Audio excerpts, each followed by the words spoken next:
έξω τα υλικά μας. Το περίπτερο μας είναι το Α1. Πάρα πολλά χρόνια ασχολούμαστε με την κατασκευή σε ξύλο και θεωρώ ότι είναι σημαντικό να ακούσετε δύο πραγματάκια.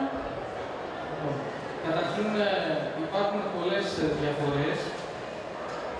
Έχουμε κάποια αντικείμενα που είναι από ξύλο οξιάς, που είναι εδώ πιο σκληρά, και κάποια από μασίφ ξύλο που είναι υποπεύκο, που έχουν περισσότερα νερά.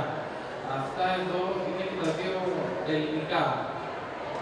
Είναι σημαντικό γιατί θεωρούμε ότι καλό είναι να αγοράζουμε ελληνικά προϊόντα, γιατί μπορούμε να βρούμε πιο εύκολα και δουλειά αργότερα και βλέπουμε και μια σειρά επαγγέλματα από τους ξυλοκόπους μέχρι τους μεταφορείς. Η ποιότητα του είναι πολύ καλή και μπορεί πολύ εύκολα να πιάσει πάνω το χρώμα και να το αλλάξουμε, να το ζωγραφίσουμε. Και δεν χρειάζονται ιδιαίτερα βερνίκια ή κάποια προεργασία. Απευθείας πάνω να το ζωγραφίσουμε με πλαστικά χρώματα, με ακριλικά. Και απλά μετά θα πρέπει να το περάσουμε με κάποιο βερνίκι συγκριτικό για να μην φύγει το χρώμα.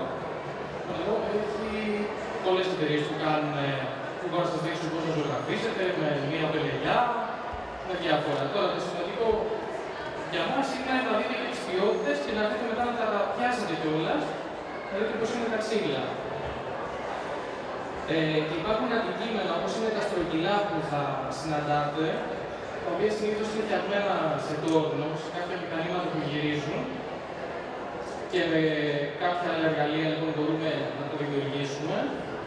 Και υπάρχουν και κάποια άλλα όπως αυτά εδώ τα τετράγωνα που είναι με αργοδουλειά. Απλά κόβουμε τα ξύλα και τα κολλάμε. Εδώ πάλι μόνο το πεύκο έχει αρκετά νερά, το βλέπετε, η οξία είναι πιο σκληρό ξύλο με λιγότερα νερά.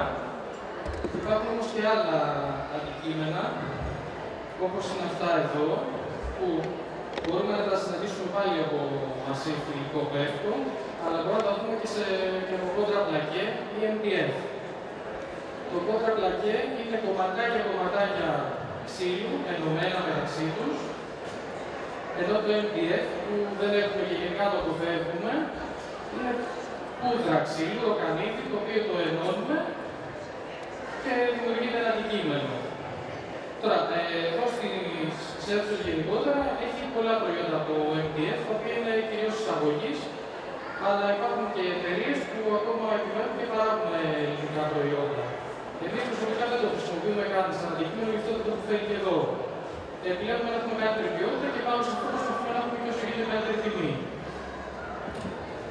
Λοιπόν, αυτά τα στοιχεία φτιάχνονται με ένα μηχάνημα που λέγεται CNC και μπορούν να βγουν σε ποσότητα.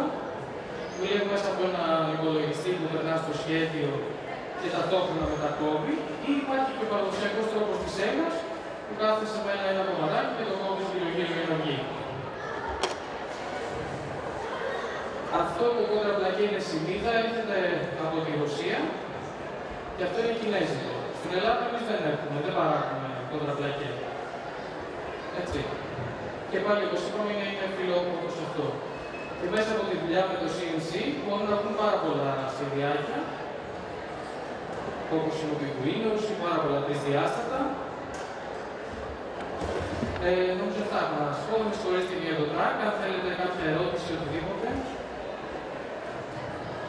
Ωραία. Ναι.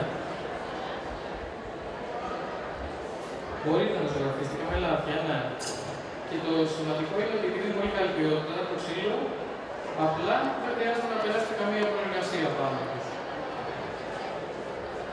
Αν θέλετε να έρθετε να τα δείτε, να τα πιάσετε, να δείτε το υλικό ποιο είναι.